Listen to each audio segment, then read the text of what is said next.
Okay, magandang araw po sa ating lahat mga kaluto. Ngayon po magluluto tayo ng corn beef, no? Tawag po rito sa amin ay papaitang corn beef. So, sa murang halaga, makakapagluto na po tayo ng papaitan. Okay, pa-subscribe naman po ng ating channel. Right? So, yun po, meron tayong dalawang Carne Norte. Okay, so kahit anong klase pong brand ng Carne Norte, pwede po nating gawin ito, okay? So, yun po. Gigisa na po tayo, no? Lagyan natin yung mantika. Lagay tayo ng sibuyas, bawang. Ayan po, ginigisa na po. Then, luya po. Kailangan po natin ng luya. Okay? Para maging malasa po ang ating papaitan. Ayan po. Ayan na po. Ginisa na po natin. Okay, ito po yung Carne Norte. Okay po. Ayan, dalawang Carne Norte po. Igigisa lang po natin yan. Para po maging malasa po ang ating papaitan, no? So, bibihira po ito, no? Kung magtataka kayo, bakit pwede palang gawing papaitan ang corn beef, no po? Dito lang po yan sa amin sa probinsya, no? Madalang po yan sa mga syudad. Gaya nga po dito, medyo mahirap ang aming buhay. Kaya po mga murang lutuin lamang. Ayan po, ginisa na po natin, no?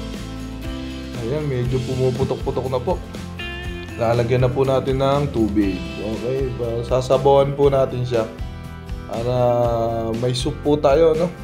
Pwede po ito sa mga bata, pwede rin pong pampulutan. Okay, no? Pwede rin po natin siyang gawing ulam. Okay, ayan po, may soup na po tayo. Bali po, nilagyan po namin siya ng kalamansi. Nakalimutan ko po sabihin, inihaw po natin yung kalamansi para maging kumait po.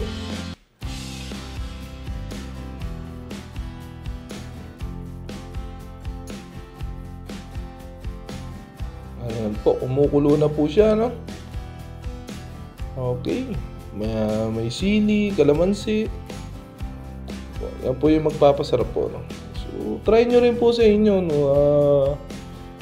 Para po talaga siyang papaitan, no? Kung wala man tayo nabiling pang papaitan, ito po, baka rin naman po siya. Ayan po. Kung titingnan nyo po, no? Napakasarap po ng sabaw niyan. Medyo mapait-pait po dahil po sa kalamansi. Inihaw po namin yung kalamansi para lumabas po yung pait. Okay po, ayan. Ang sarap po nito. Ayan, sa murang halaga lang po. Sa halagang 70 pesos, makakapagpapaitan ka na.